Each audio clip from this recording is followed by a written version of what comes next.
15 heures sur Télé Djibouti. Bienvenue à vous dans cette nouvelle édition au sommaire de l'actualité.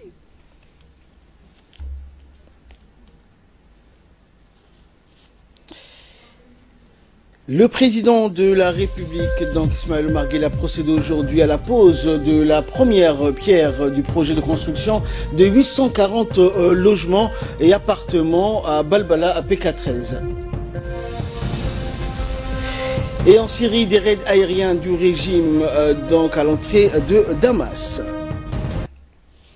C'était les titres qui vous seront développés. Merci à vous de nous rejoindre. Le président de la République, Ismaël Omar Guelleh, a procédé donc ce mercredi à la pose de la première pierre du projet de construction de 840 appartements dans les barres d'immeubles situés donc au PK13. Le président de la République donc a indiqué au cours de cette cérémonie de pose de la première pierre que l'année 2018 sera l'année du logement. Alors Asma, quelles sont les spécificités des barres d'immeubles qui seront construits au PK13 et qui comporteront des F3 notamment?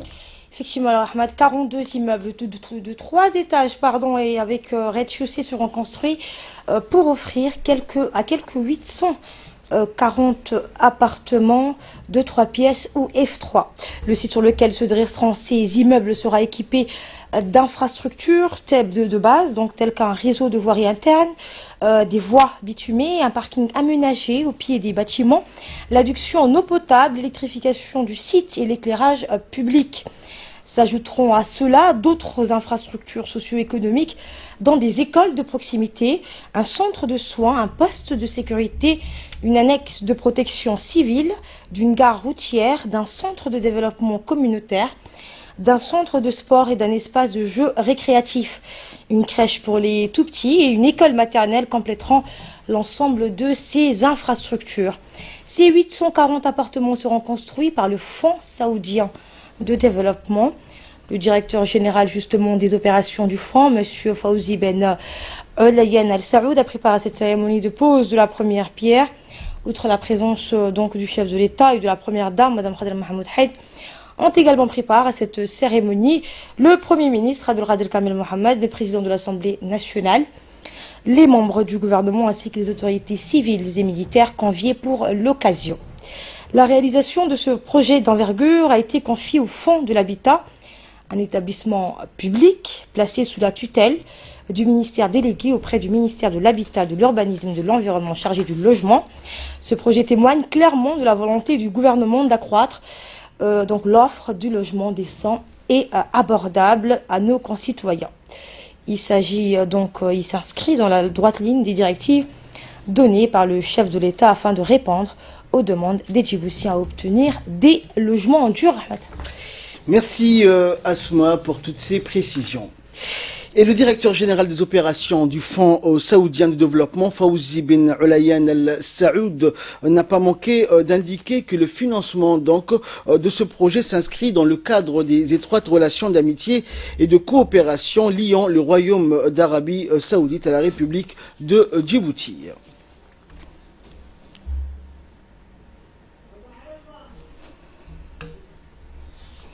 Et pour sa part, la ministre déléguée au logement, Mme Amina Abdi Aden, a rappelé que le gouvernement mène des efforts constants pour répondre aux demandes de logement en dur de nos concitoyens.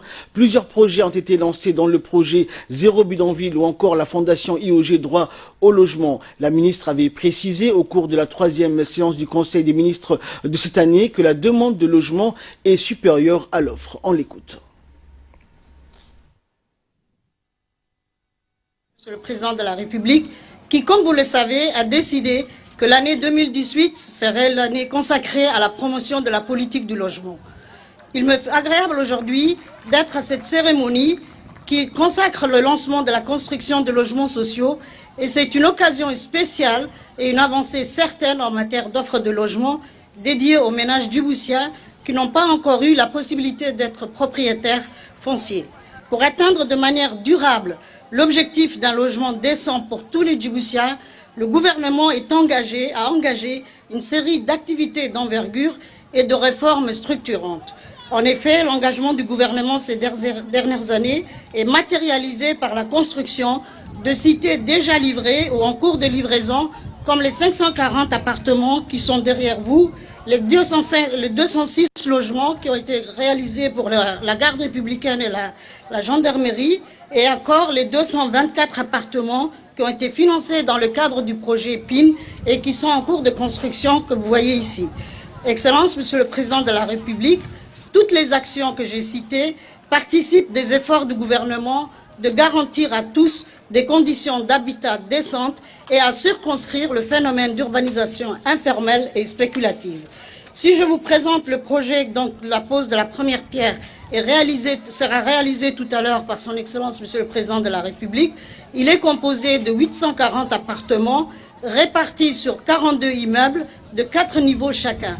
Chaque appartement comporte 2 chambres, un salon, une cuisine et une salle d'eau. Cette nouvelle cité dispose, comme décrit dans les brochures qui vous ont été distribuées, de tous les équipements nécessaires à son fonctionnement, en l'occurrence des routes aménagées, des parkings, des espaces de jeu, des espaces de sport. Je souhaite remercier vivement le Fonds saoudien de développement, représenté ici par son Excellence Fawzi Ben Olayan Al Saoud, directeur des opérations, qui a financé cette opération à hauteur de 30 millions de dollars, que ce n'est pas le premier projet immobilier que le Royaume frère d'Arabie Saoudite, à travers le Fonds de développement, a financé. Ce ne sera pas non plus le dernier, car nous sommes déjà à la veille de la préparation d'un accord pour un autre projet de la même envergure. Et selon le ministre de l'Habitat, Moussa Mohamed Ahmed, il s'agit d'un lot nouveau de maisons entrant dans la catégorie de logements sociaux. Cela s'inscrit dans la droite file de la politique du président de la République visant à réduire le manque de logements dans un délai très court. Le gouvernement compte asseoir cette politique de construction de 5000 logements par an, ce qui équilibrera l'offre et la demande. Le droit au logement est inscrit dans la Charte universelle des droits de l'homme dans le volet socio-économique, a indiqué le ministre de l'Habitat.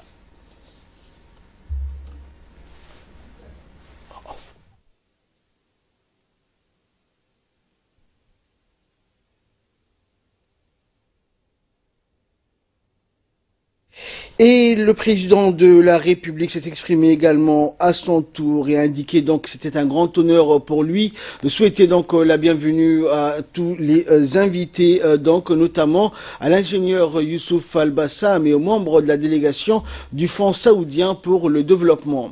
Le président de la République a indiqué que cet important projet, donc, dont la première pierre est posée aujourd'hui, est le résultat de la collaboration excellente que Djibouti entretient avec ses frères, donc, du Fonds saoudien pour le développement, le gouvernement du Royaume d'Arabie Saoudite et le peuple saoudien.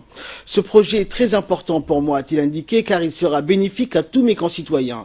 Je l'ai déjà dit et le dirai toujours, le logement est essentiel pour chacun d'entre nous et c'est une des priorités de la feuille de route de mon gouvernement. Ce projet de grande envergure se poursuivra et se réalisera dans un avenir très proche. Et comme je l'ai déjà dit, 2018 sera l'année du logement. Ce projet dont nous posons la première pierre aujourd'hui est constitué de 840 logements composés chacun de 2 chambres et d'une salle de séjour. Cette nouvelle cité, comme présentée sur les brochures qui vous ont été distribuées, est équipée pour y vivre ainsi que d'une route bitumée, d'un parking et d'un espace omnisport.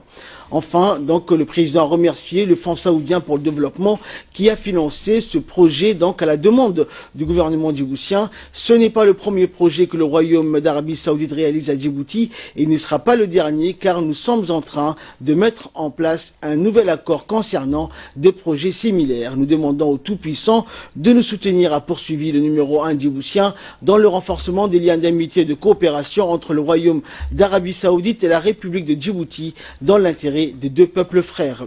Enfin, au nom du peuple djiboutien, je tiens à remercier vivement le Royaume d'Arabie Saoudite pour son soutien indéfectible, le Fonds saoudien pour le développement, ainsi que l'ingénieur Youssouf Al-Bassam et la délégation qui l'accompagne, a conclu le chef de l'État. Et le président de la République donc a procédé par la suite donc à la pose de la première pierre donc du coup d'envoi de la construction au quartier PK13, la banlieue de Djibouti-Ville, d'un lot de 840 logements. Et au cours d'une intervention donc faite à la tribune en langue arabe, le chef de l'État d'avant avait explicité son idée comme quoi la construction de ce nouvel lot de logements est un heureux événement qui s'ajoute à la série d'inauguration de logements sociaux offerts à la population précédemment. En matière de logement, notre pays se doit de mener un double combat, a rappelé le président Guelleh. Et selon le président, il s'agit à la fois d'offrir un logement décent à un coût abordable et de mettre fin au maintien ou à l'apparition de bidonvilles qui se construisent de manière illégale en périphérie de la capitale, mais dont les besoins s'expliquent. L'État doit donc s'engager dans cette double tâche et trouver les financements nécessaires pour aider les Djiboutiens à bâtir en dur ou acquérir des logements sociaux décents proposés par les organismes d'État. Autre nouvelle nationale, le groupe de travail sur l'audit financier et les systèmes d'information du CREFIAF est en réunion donc à Djibouti du 7-9 février prochain pour le programme sur l'audit des objectifs de développement durable. Les représentants des pays membres du Centre régional de formation des institutions supérieures de contrôle des finances publiques d'Afrique francophone subsaharienne réfléchissent donc à Djibouti sur la méthodologie de l'audit des objectifs de développement durable. Et selon la Cour des comptes, ces travaux, prévus donc sur 3 jours, s'inscrivent dans un contexte particulier marqué par un double souci de professionnalisation des institutions supérieures de contrôle des finances et de la contribution significative au programme de développement durable des Nations Unies à l'horizon 2030. Elle vise essentiellement à améliorer et à harmoniser les techniques en matière de contrôle des finances publiques dans l'espace CREFIAF, qui est le Conseil régional de formation des institutions supérieures de contrôle des finances publiques d'Afrique subsaharienne.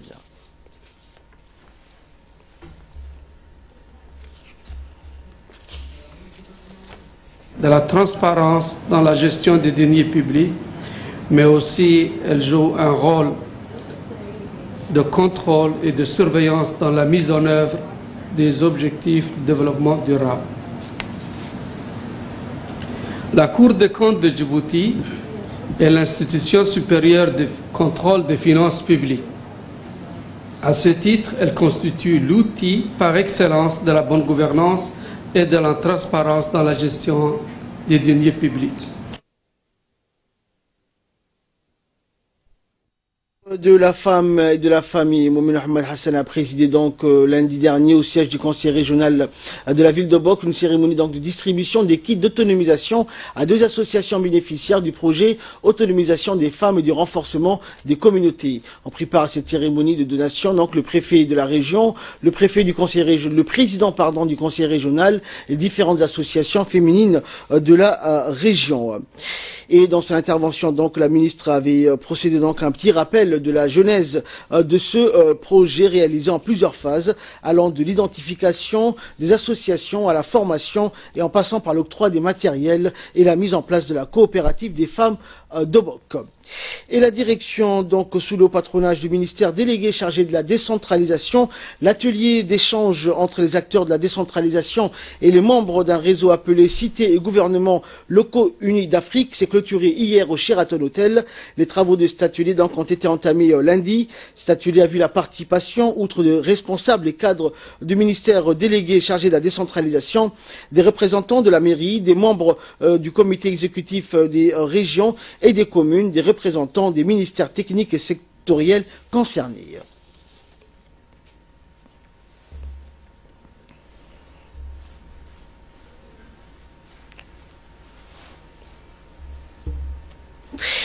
Et toujours en nouvelle nationale, donc la direction de l'investigation du patrimoine a effectué donc aujourd'hui une tournée dans les différents locaux du service des douanes et de sa direction à la trésorerie nationale. Nous reviendrons bien sûr sur cette information dans nos prochaines éditions. Mais en attendant donc avec nous pour nous en parler, Monsieur Hamza Abdi Aden, directeur donc des investigations et déclarations du patrimoine à la Commission nationale donc de lutte contre la anticorruption.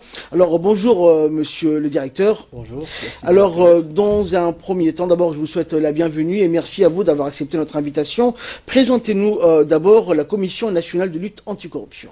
La Commission nationale de lutte contre la corruption a été créée par la loi 03 2013 du président de la République qui institue la Commission nationale de lutte contre la corruption. Donc cette commission elle est repartie en 2 organes. Il y a les commissaires et il y a le secrétariat permanent.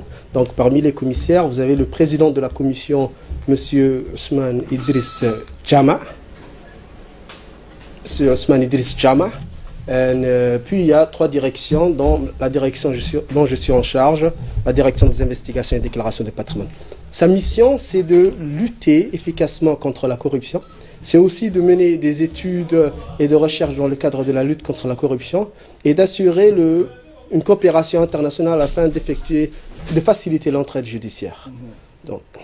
Alors, durant cette tournée d'aujourd'hui, vous avez notamment visité donc le service des douanes et la direction et la trésorerie nationale également, durant lesquelles donc, vous avez tenu différentes réunions. Alors, qu'est-ce qui a été débattu durant cette réunion? Comment s'est-elle déroulée?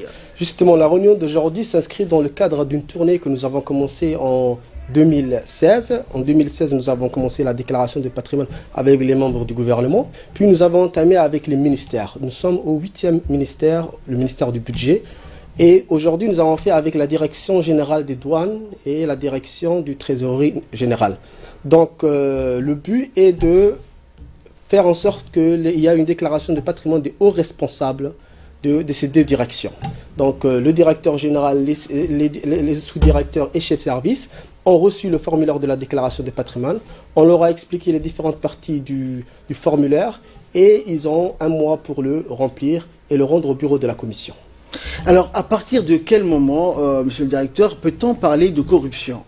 On peut parler de corruption lorsque les choses qui devaient être faites dans les normes légales ne le sont pas faites. Donc ça peut être une corruption d'ordre monétaire ou d'ordre non monétaire. Par exemple, l'abus de fonction est considéré comme une corruption. Donc c'est lorsqu'on ne respecte pas les normes légales dans la République de Djibouti qu'on peut parler de corruption. Mais justement, les différents types de corruption qu'il y a à Djibouti, il faut pour cela qu'on fasse une étude. Et c'est l'axe premier de notre plan d'action, de savoir quelles sont une des corruptions les plus fréquentes dans la République de Djibouti, quels sont les secteurs les plus sensibles à la corruption, quelles sont les statistiques nationales. Donc c'est notre première phase que nous allons faire. Nous allons essayer de mettre en place une étude nationale. Alors, est-ce que les textes juridiques, justement, vous soutiennent? Oui, nous avons, dans le cadre national, il y a la loi 03 de 2013, qui a été faite par le président de la République, qui stipule que toute personne qui impose de responsabilité, toute personne qui gère les deniers publics, toute personne qui a un mandat, que ce mandat soit national ou local, a obligation de déclarer le patrimoine. Au-delà du cadre national, il y a la Convention des Nations de l'Union africaine de lutte contre la corruption qui le stipule aussi dans son article 7. Et au-delà, au niveau international, il y a la Convention des Nations Unies de lutte contre la corruption que Djibouti a ratifiée en 2005 qui prévoit dans son article 7 que les personnes qui posent des responsabilités doivent déclarer leur patrimoine. Donc nous avons un cadre juridique assez confortable. Alors vous êtes, je le rappelle, directeur des investigations et déclarations du patrimoine. Alors qu'est-ce que la déclaration du patrimoine et quels sont ses bienfaits? Donc la déclaration du patrimoine consiste à déclarer les biens mobiliers et immobiliers de la personne qui se trouve dans le territoire national et qui se trouve aussi à l'étranger, appartenant à la personne responsable, mais aussi à la conjointe et aux enfants mineurs. Donc cette personne va nous décrire tous les biens immobiliers et immobiliers. Et ces bienfaits, c'est la promotion de la bonne gouvernance et de la transparence, l'intégrité des agents publics. Donc Djibouti s'inscrit, il y a la vision 2035 du président de la République qui est composée de 5 piliers. Et dont le pilier majeur est l'axe 3, le pilier 3 qui est bonne gouvernance et lutte contre la corruption. Donc c'est justement dans le cadre de la concrétisation de cette vision que la Commission nationale de lutte contre la corruption a commencé ses travaux de déclaration de patrimoine. D'autres bienfaits, c'est d'instaurer la confiance entre les administrés et les administrateurs. En deuxième lieu, il y a aussi le fait d'embellir l'image de la République de Djibouti dans le monde afin de drainer le maximum d'investissements directs étrangers dans le pays. Parce que c'est un pays qui lutte contre la corruption, rehausse la confiance des investisseurs. Donc au-delà de ça, elle a d'énormes bienfaits, dont principalement la bonne gouvernance. Alors, je rappelle, sûrement vous l'avez suivi, durant le dernier sommet, le 30e sommet de l'Union africaine qui s'est déroulé à Addis Abeba et qui a vu bien sûr la participation d'une cinquantaine de chefs d'État et de gouvernement africains, la lutte contre la corruption était donc à l'ordre du jour, des principaux points à l'ordre du jour de ce sommet ordinaire. Alors, ce n'est pas seulement au niveau national, mais la lutte contre la corruption est au niveau continental à présent. Exactement. Donc, cette année, en 2018, dont le président de la République, son Excellence M. Ismaël Omar Guelleh, a pris part, du 27 au 30, était le 30e sommet qui a été le sommet de la lutte contre la corruption. Cette année fut baptisée par les dirigeants de l'Afrique comme l'année de lutte contre la corruption. Donc, c'est notre année. Inch'Allah, on va essayer de faire le maximum de travail pour mettre Djibouti dans les standards internationaux et nous allons entamer des activités fortes dans cette année. Et nous allons aussi nous inscrire dans les activités que vont faire l'Union africaine dans le cadre de la lutte contre la corruption. Merci, monsieur le directeur des investigations Hamdia Abdi Aden, d'avoir accepté notre invitation, d'avoir bien voulu répondre à nos questions. Merci à vous.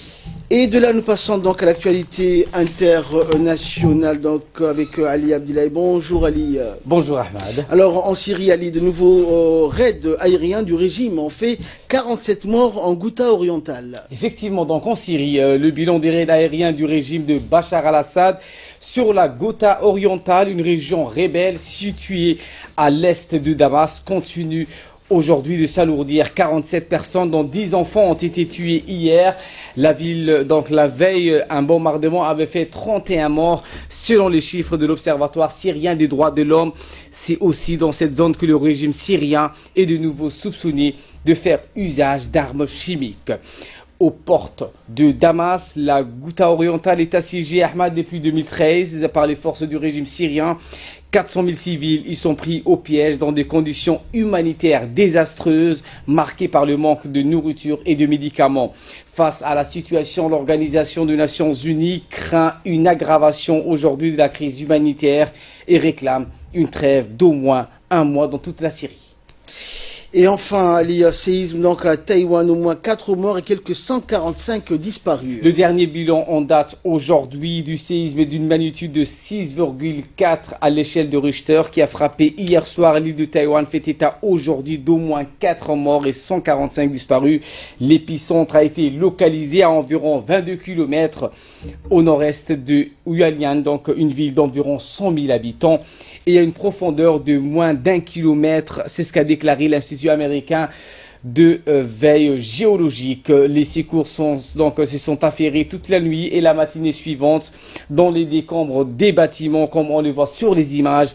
Un grand nombre de personnes portées disparues seraient probablement bloquées dans un hôpital militaire de la ville. Quelques 40 000 habitants ont été privés aujourd'hui d'eau. Et les coupures de courant ont affecté plus de 1900 personnes. Plus de 100 personnes ont trouvé donc la mort dans un séisme il y a 2 ans dans le sud de Taïwan. Et l'île reste traumatisée par le souvenir du tremblement de terre de 1999 de magnitude 7,6 qui avait fait plus de 2000 morts. Merci Ali et merci à vous de nous avoir suivis. C'est la fin de ce journal. Restez avec nous, le programme continue.